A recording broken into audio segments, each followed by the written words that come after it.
Hi, welcome back to Growing Dreams Homestead. I'm Dana, and today we are in my greenhouse. I still have the shade cloth on, but that will probably be coming off here soon because we do have a cold front coming this weekend. Saturday night the low is 39, so yikes. It's still pretty warm right now. It's like 80 something today, and it's going to be nice today and tomorrow. We do have some rain coming Thursday, so I am going to get in the garden and collect a bunch of peppers because I still need to take care of them. But I thought we'd start in the greenhouse because I want to chat a little bit about how this has helped me extend my season. So we built this greenhouse in the spring of 2022, and it is all reclaimed things except for the corrugated plastic, which I got at Menards, and I think I spent about $700 total for lumber, some of the PVC that I had to replace some of the metal with, and the plastic. So I feel like that's really good for a 12 by 16 greenhouse. And right now I have my tomatoes are still in here and some peppers. My hope is that even though this is not heated, that after the frost takes the stuff in the garden, that the stuff in here, the tomatoes and peppers in here, will survive, you know, at least a few weeks longer because they will be protected from frost. I know eventually they will fade, but to have fresh stuff a little bit longer is pretty awesome.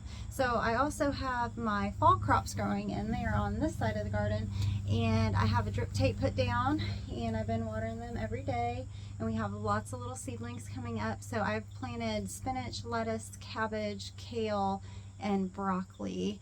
There's also some onion seeds that have, you know, hit the ground from onions that have flowered, and that's fine if they come up. There's some cilantro coming up, which I had cilantro in here over the summer that had went to seed, and then it dropped its seed, and now it's coming back, so that's pretty cool. I also have my sage in here, which smells so good. It smells great. I love it. So I will take a look at the greenhouse, and then we're going to head to the garden to harvest some peppers because they are ready, and there's a bunch of them, so I can't wait to show you how many peppers we have. So let's check out these little baby seedlings first. So here is a look down the side of the greenhouse with the drip tape that my friend gave me, and it is awesome. I love it. So here's all our little seedlings coming up. Now I may need to thin a little bit of this, but overall it's doing really good. You can see some of them are a little leggy, and that's probably because I have the shade cloth still on. But like I said, we'll be pulling that probably this weekend because it is going to start getting cooler around here, and we're heading into real fall. Look, you can see little baby onions coming up. I knew that it had dropped seed. That's so cool. More stuff, and there's the pepper plant, and then cilantro and things are coming up over there. So yeah, super cool. Here's the tomatoes. There's another pepper. And hopefully those will just keep on rocking right through fall. And there's my sage. So everything in here is looking awesome. Like I said, my greenhouse is not heated, so it's not like I can grow lots of things in there all year round, but I can keep a lot of cold crops in there. And last year, even though it got like super cold and we had that Arctic blast in December, I was still able to keep some cabbages and broccoli and lettuce alive in there all winter long and have fresh greens, so that was like really awesome. And then I use it in the spring to start plants in there and like harden them off before they go in the garden. So super helpful. If you can build you a greenhouse, I say go for it. We did decide to do the corrugated panels because, you know, plastic is cheap, and I could have put just like some 6mm plastic on there, but I knew I'd be replacing it constantly, and this way I have something that's gonna last. So that's why we did that. But love my greenhouse. What a blessing. Let's head to the garden. Okay, so the garden is slowly winding down. I had a couple friends come pick tomatoes, so that's awesome because I had a bunch and I cannot use them all, and I had already canned a ton of stuff, so I didn't want them to go to waste. And I love when there are people who are also interested in canning and things like that who want to use some of my extras, so I was really glad to share with them. But I do have a lot of peppers, so we'll be getting to them. There is lots of bell peppers, there are a lot of hot waxies, there are a lot of banana peppers, so we will be collecting those and seeing what we got. Up here in the front of the garden is where I have my bells and my sweet peppers, and these guys were started from seed way back in the spring, and they've been rocking and rolling all summer. We did have a little trouble when I first put them out. Something came and ate the leaves off all the tops of them. I don't know if it was birds or what happened, so they got a little stunted at first, but they took right back off, and they're going to give us a lot of peppers. Let's get to harvesting.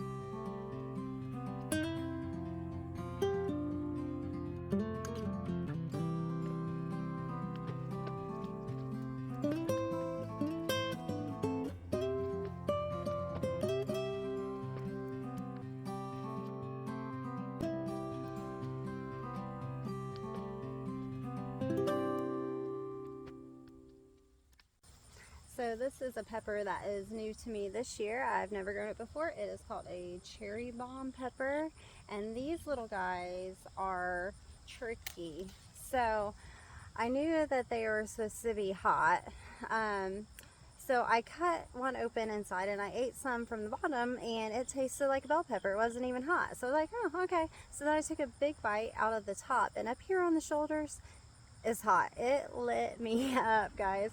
So it's a little sneaky. So if you grow these, just know that the bottom is sweeter and the shoulders, they're real hot. So I have a few of them. We're gonna use them in something. I think maybe in some fajitas or something. They're really good. So yeah, that's a new one for me. I like growing new stuff.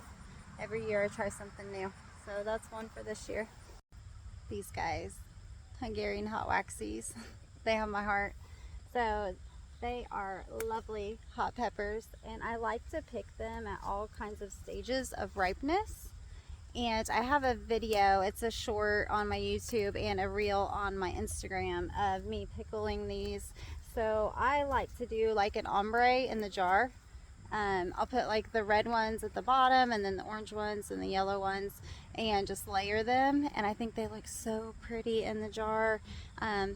These are my faves, so they're good to pick at any point, but I like to get a variety of colors because they're gorgeous. So check that out if you haven't yet. It's really cool, and try them. If you haven't grown these, grow some and pickle them, and you're going to be in love, I promise.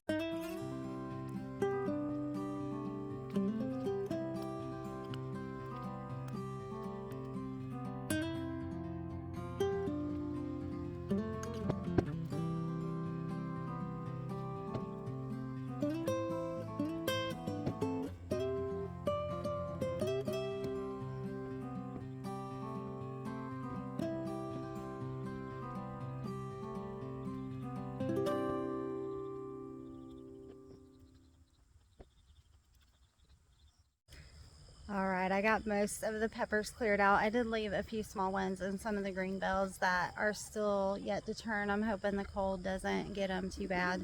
But I got a lot. I have a wagon full, as you can see. And look at the size of some of these bells. I mean, they're huge. They're so pretty. They did amazing this year. So proud of them. Look at that. I mean, it's awesome. So the bells will get sliced and diced. I'll do slices with onions and pre-freeze those for like fajitas and things like that. The diced ones I'll just dice up and put in probably like quart-sized freezer bags, and then I'll use them, you know, when I'm cooking. So love having lots of peppers. This year has been really good on those. Alright, well, I am so thankful that you came along with me on our little pepper journey today, and all those have been following along on our journey. Thank you so much. We will be speaking again here in a couple weeks at the Indiana Homesteaders Conference. We're actually going to be on a homesteading panel with some other, you know, real homesteaders. You know, we are not doing this for any kind of glamour. This is our life and it's a lot of work. So we're going to be sharing how we went from a third of an acre in town onto our 10 acres that was completely undeveloped and overgrown, and how we got here. So we've been really blessed, and I'm very thankful that we get to be, living this life that we do. So I'm gonna get the chickens and the pig fed and the humans. So I'm gonna hop off here, but thanks for coming out along, and I hope you have a good one, and I'll see you soon. Bye.